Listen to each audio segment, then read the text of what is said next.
Olá, estudantes. Sou o professor César Mangolin.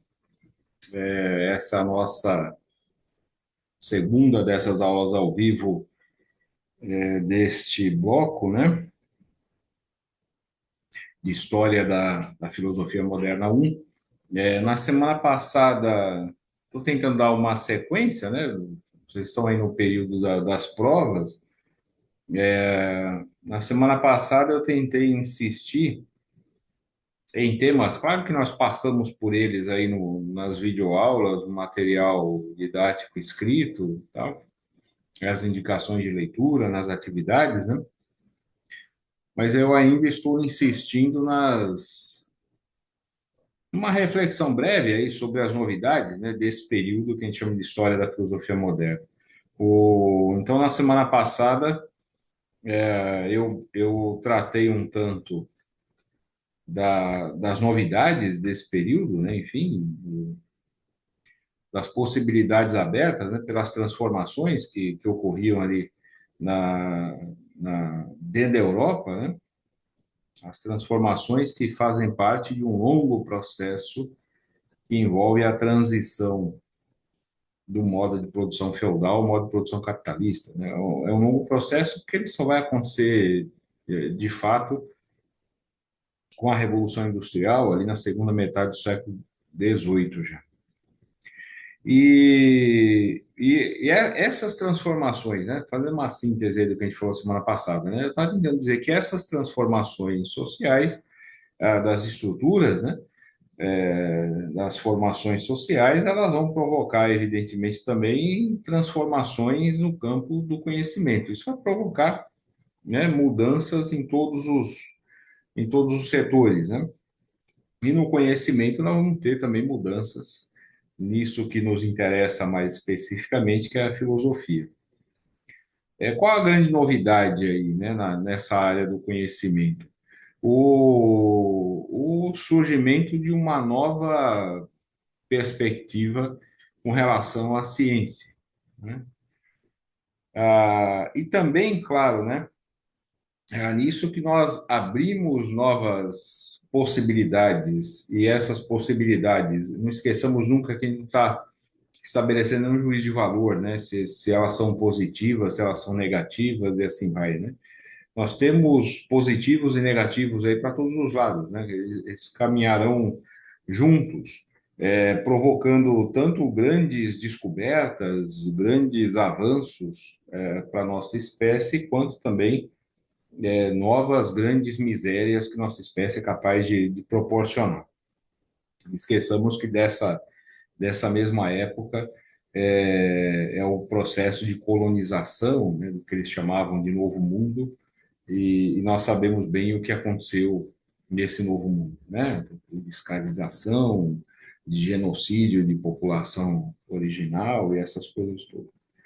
O, mas essas necessidades novas, elas vão abrir também novas perspectivas no conhecimento, né? Então, uma nova pegada ali, né, na questão do conhecimento e da ciência. E a gente mencionava ali algumas dessas figuras importantes, né, que ocorrem nesse período.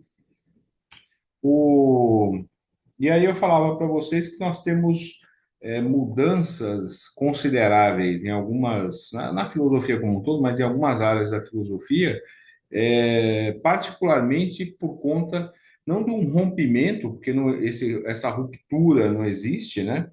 De maneira absoluta. Nós temos continuidades, né? A filosofia do nosso tempo persiste ainda com temas próprios que eram predominantes, né, daquele período anterior.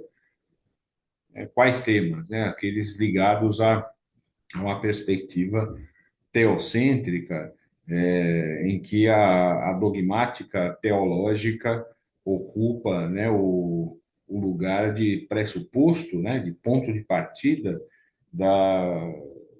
portanto, acaba orientando, né, a problemática das formulações filosóficas. que vai acontecer no período da história da filosofia moderna, como a gente chama aqui, vai acontecer na filosofia contemporânea, persiste no nosso tempo. Mesmo formulações, né? Bom que a gente perceba isso, formulações no campo da filosofia que não vão se referir diretamente à questão teológica, seja ela qual for, mas que coloca no lugar disso determinados elementos que persistem, né? No grande campo ali da filosofia idealista, cumprindo o mesmo papel. E, de novo, eu não estou, nós podemos fazer isso num dado momento, discutir isso de outra maneira e em outro espaço, né? Mas não estou, de novo, fazendo nenhum juízo de valor. Não estou dizendo que isso é bom nem ruim, nem que deveria não existir ou deveria continuar a existir. Não se trata disso, né? É somente a constatação, né, desse processo. O E algumas áreas da filosofia, por conta desse rompimento parcial, dessas possibilidades novas, né, que são abertas para o conhecimento humano, algumas áreas da filosofia, mais especificamente, passam por algumas mudanças bastante consideráveis, né, e bastante importantes. Então, quando vocês estudam aí esse processo da história da filosofia moderna, elas vão aparecer com um destaque maior do que elas apareciam quando a gente estuda a filosofia medieval, por exemplo. Não é à toa, né, que tanto menos o movimento renascentista, né, mas principalmente depois, lá no século XVIII, o movimento iluminista vai vai reivindicar para si, né, a retomada de uma tal cultura clássica, né? Portanto, formulações de influência da filosofia greco-romana, né, que são retomadas ali, reconhecendo que há um lapso ali, né, e, de novo, né, não que elas tenham deixado de influenciar esse processo todo, né, lembremos lá da influência do platonismo, do aristotelismo, enfim, de filósofos que são tomados e, de alguma maneira, utilizados ali, né, utilizada a obra de cada um deles como suporte para as formulações dessa filosofia que tem como pressuposto o dogma teológico e tal. Agostinho, Tomás de Aquino geralmente aparecem como os exemplos mais notáveis, né? Mas né, isso persiste ali uma porção de outros deles. Quais são essas áreas mais diretamente, né, que eu destacaria aqui? Uma filosofia da ciência que vai nascer, eu digo nascer porque ela vai aparecer de um novo tipo, assim como o que nós chamamos, né, agora de ciência também aparece de uma nova maneira. A teoria do conhecimento, evidentemente, né? Há um largo debate aí sobre a questão do conhecimento que foi interrompido, né, de novo, nesse lapso aí que separa a chamada filosofia antiga da filosofia moderna, a ética e a filosofia política. São quatro campos aí que me parecem que têm mudanças mais notáveis. O, e uma retomada, né, vamos chamar assim, desse outro tronco, né, desse outro. Né, a filosofia pode dizer que ela se divide em dois grandes troncos, né, e cada um desses troncos com galhos os mais diversos.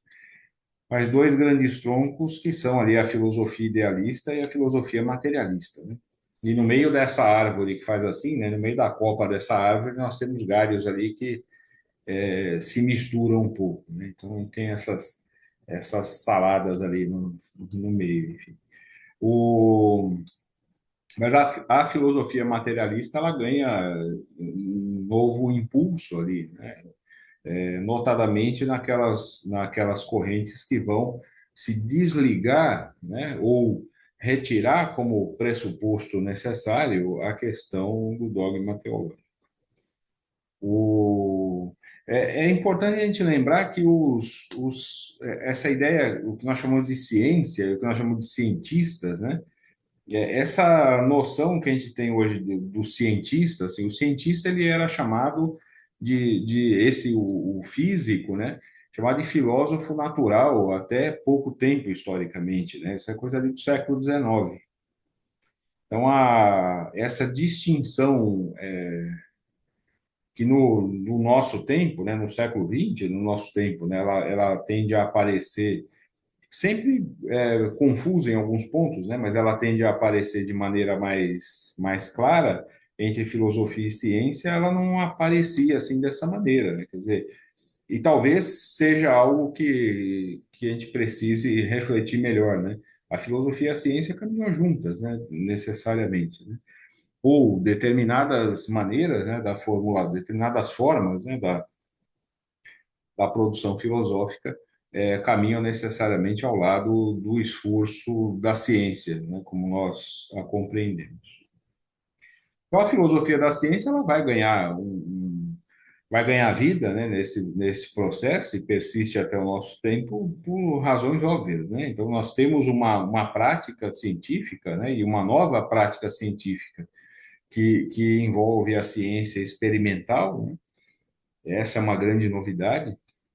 Não é a observação e a reflexão sobre as coisas apenas, né? Mas é testá-las, né? Tentar quantificar, qualificar os fenômenos, enfim, e conhecê-los objetivamente.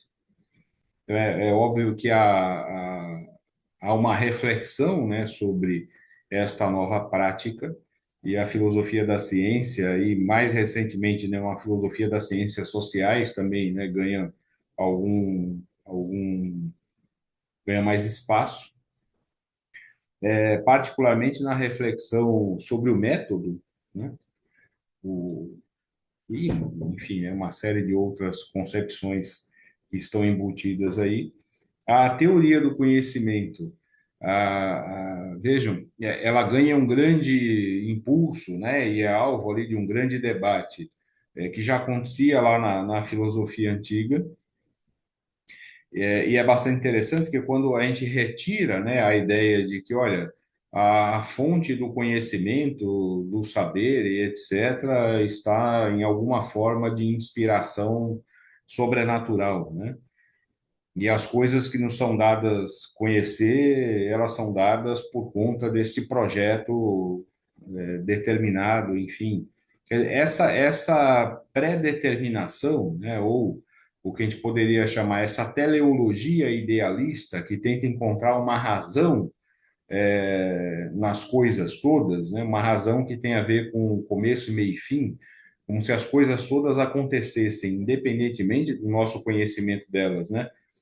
Seguindo um destino, né, seguindo um projeto estabelecido, e aí, nesse caso, né, por alguma inteligência que está acima de nós, etc. Esse tipo de concepção, ao perder um tanto espaço, acabou por proporcionar, né, uma abertura para reflexão sobre o que é possível conhecer. As duas grandes questões, talvez, né, pontos de partida aí, né? Primeiro, a questão de se é possível conhecer algo. E diante da resposta disso, né, e ela é afirmativa, né, essa é uma questão quase que retórica só, a questão é como nós podemos conhecer. Então, primeiro nós temos um problema de admissão, né? E depois o problema de o primeiro o problema de admissão, né? E depois o problema da possibilidade, né? Como nós podemos conhecer as coisas, né? É possível conhecer as coisas? De que maneira, né, nós podemos conhecer as coisas?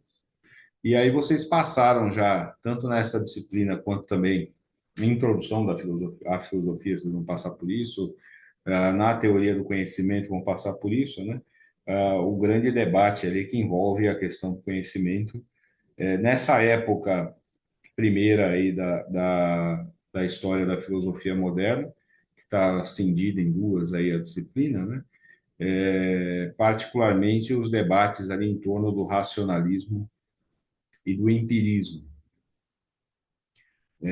Mas a gente tem coisas muito mais interessantes, né? E importantes para além delas, né? Ainda dentro da filosofia moderna, vocês vão estudar um tanto da teoria do conhecimento produzida pelo Kant, né? Que vai afirmar ali que faz uma revolução copernicana, etc. E que tem uma influência bastante grande, embora tenha problemas ali também grandes, né? Enfim, é um bom debate aí para se persistir no tempo. A maneira como a filosofia materialista, né, em particular aquela derivada do pensamento e da produção do Marx, do Engels, né, e seus seguidores depois, pensando por dentro da filosofia materialista, né, um método dialético, né, e a dialética entendida como objetiva e ao mesmo tempo como instrumento do conhecimento. Então vão ter variações aí até chegar, né, mais para o nosso tempo, mas isso também vai persistir ali, né, na história da filosofia, as versões subjetivistas e o relativismo teórico, né, que no século XX, ali a partir da década de 60, 70, né, aqui no Brasil uma influência muito grande já nos anos 90 e no início do século XXI, desse relativismo teórico sob uma sombra, né, de algo chamado de pós-modernidade, né, que aí é um debate mais contemporâneo. Mas, enfim, a teoria do conhecimento, né, ela ganha um grande impulso derivado aí dessas transformações. A ética, a ética ela jamais deixou de ser um tema, né, mas no momento a partir do qual nós passamos a tratar o comportamento humano e os valores, etc., né, a partir, de novo, né, daquela perspectiva centrada no dogma teológico, o tema da ética ele perde qualidade, né? Vamos dizer assim, perde possibilidades, né? E de novo, esse rompimento parcial, né, ou essa abertura para o livre pensamento, né, sobre novos temas, e inclusive, né, a perspectiva de que as coisas não funcionam muito bem da maneira como aquela formulação, né, do dogma teológico ela se expressava, isso vai abrir possibilidades para uma reflexão mais aberta, inclusive para começar a tratar o humano como responsável, né, pelos seus atos, pelo seu caminho, pelos seus processos, etc., por suas decisões, né? Tanto a uma reflexão da ética que vai a maneira como o Aristóteles fazia, né, que vai pensar a ética como uma questão coletiva, né, social, e somente assim, né, afeta as pessoas singulares, né, mas em primeiro lugar, né, isso tem que ser pensado coletivamente, quanto depois mais adiante, com o desenvolvimento da sociabilidade burguesa, uma reflexão sobre a ética que vai centrando nessa figura teórica que ela é construída dentro da filosofia também, pelo pensamento liberal, né, essa figura teórica do indivíduo, e começa a tratar a ética como uma disposição que é pessoal, que é subjetiva, né, e que atinge o todo somente a partir da ação individual e essas coisas assim. Algo como o imperativo categórico do Kant vai afirmar depois. Mas seja lá como for, né, e sem estabelecer juízos aí, nós vamos começar a ter de novo uma preocupação da filosofia, né, e dos pensadores e pensadoras, enfim, em formular novamente sobre a ética, sem ter essa amarra, né, do dogma teológico. O, Uma delas, né, que vale a reflexão para quem tem fé, para quem não tem, enfim, isso não é o caso aqui, nós respeitamos essas disposições, mas algo como o Aristóteles tinha apontado isso já, né?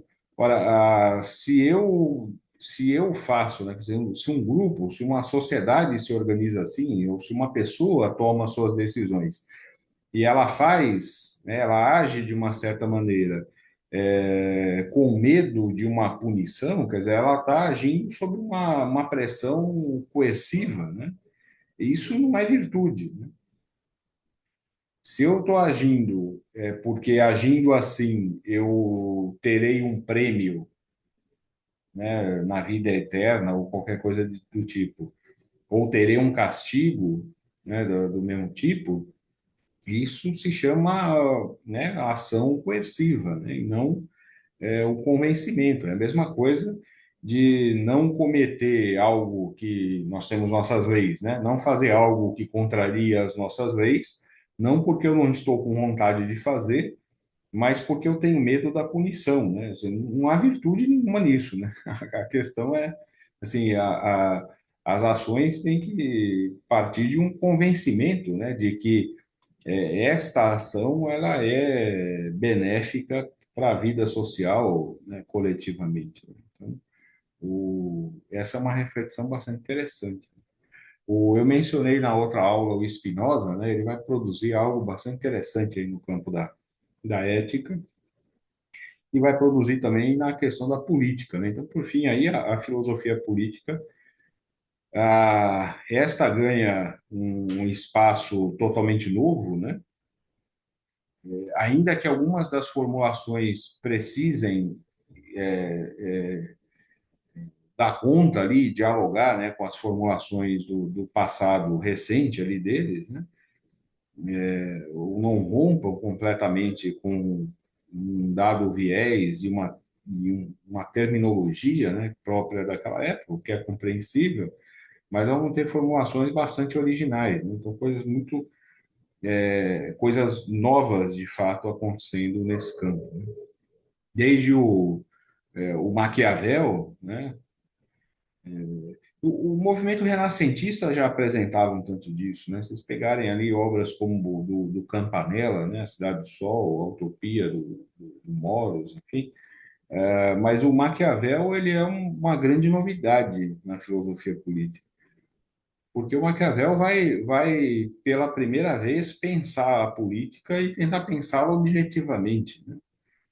É um esforço quase do que nós chamaríamos no nosso tempo da ciência política. Quer dizer, olha, estou produzindo aqui uma reflexão partindo da realidade objetiva, né? E não de formulações idealistas. O Spinoza vai fazer isso também, né? O Spinoza é bem interessante que ele começa lá a ética falando exatamente desta tendência, né, que se tem de idealizar as coisas, né? Então, nós criamos atributos ideais, né, para o humano, para as coisas todas, e aí, quando a gente olha para a realidade, o que a gente encontra são desvios, né? Então, em lugar de produzir uma ética, né, e uma filosofia, o que se produz é uma apontar de dedos, né, e uma reflexão descolada da realidade. Ora, é necessário pensar o humano realmente existente, é necessário pensar essas relações, né, que nós chamamos de políticas, no sentido amplo e no sentido restrito, também como elas ocorrem objetivamente. E essa é uma grande novidade, né? Todo mundo que passou aí por cursos de graduação e teve uma disciplina ali de ciência política passou por esse debate que envolve, inclusive, né, o surgimento a expansão mercantil, né, que faz com que surja ainda dentro da ordem feudal, né, da estrutura feudal, surge ali o que ficou conhecido como pensamento liberal, ah, e depois o movimento iluminista, né, a luta contra o Estado absolutista, particularmente na França, que também vai aparecer ali com formulações interessantes dentro do campo da filosofia política, né? E aí, para além do Maquiavel, do Spinoza, né, autores como o John Locke, que é um dos pais aí do pensamento liberal, tá aí um bom exemplo. Se vocês estudarem o Tratado sobre o Governo Civil, tem o primeiro e o segundo tratado. O primeiro é quase que um ajuste ali de contas dele com a maneira como se pensava, né? A, a questão da política no período anterior. E depois, o segundo é uma formulação filosófica, política, que tenta dar conta e de ajustar as coisas já dentro do espírito daqueles que buscavam a liberdade, a liberalização econômica, né? Liberalização econômica, evidentemente, para aqueles que já detinham um dado poder econômico. Ele vai expandir isso como se fosse de interesse geral e parte de uma da nossa própria natureza, como vão fazer depois, né? Isso é razoável, né? Quer dizer, eles vão tentar mostrar como aquela perspectiva que era de uma classe emergente, eles vão tentar apresentar essa perspectiva como um anseio universal. E por óbvio, né? Uma classe ela não se torna politicamente hegemônica sem conseguir fazer, né, com que os seus interesses específicos de classe se tornem ou pareçam, né, para as demais classes, como se fossem interesses e necessidades universais. Esse tipo de convencimento, né, de formação de uma dada visão de mundo faz parte disso. Então, a filosofia política, né, tem um avanço bastante grande, inclusive com o surgimento ali né, o surgimento do modo de produção capitalista esse processo de transição, né, vai proporcionar e exigir até, né, uma produção larga nesse campo, inclusive de vozes já opositoras, né, a esse regime, como nós podemos encontrar nas primeiras teorias do campo socialista e tal, né, do comunismo como quase que um invariante ideológico presente tanto na prática, né, de alguns grupos em processos revolucionários nesses países, quanto também nas formulações teóricas. Portanto, a filosofia moderna e boa parte, né, dessa produção desse período continua ainda bastante presente, né? Daí a importância de conseguirmos estudá-las, né? Essas obras todas com algum carinho, né? Até para que se possa, né? À luz da história, né? Das razões que motivam o surgimento de uma dada obra, para que a gente possa fazer a crítica, né? Ou seja, né? Uma análise profunda, né? Que vá à raiz das coisas de maneira mais precisa e sóbria, né? Tranquila, racional, bem refletida, sem que a gente vá assumindo aí posições essas ou aquelas de maneira irrefletida. Mas era isso, né? O nosso tempo já até passou aqui, né, dos nossos 20 minutos. Espero que isso sirva aí para a reflexão de vocês, né? Embora haja muito que falar sobre esse período todo, qualquer coisa escrevam e vamos conversando. Um abraço para vocês e até a próxima.